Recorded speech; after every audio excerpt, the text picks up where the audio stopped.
This video explains how to download and install PyCharm software. Open the web browser.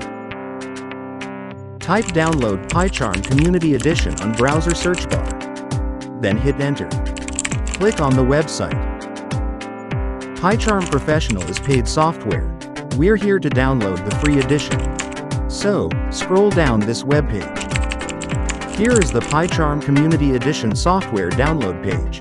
Click on the download. Software setup file is starting to download. Once done, go to the downloaded directory.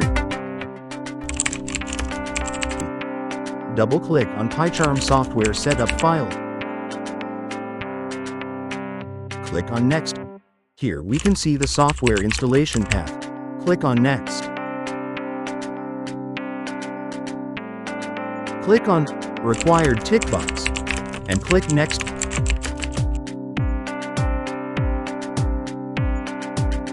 Click on Install. Now the installation has been started. Once it's completed, click on Finish.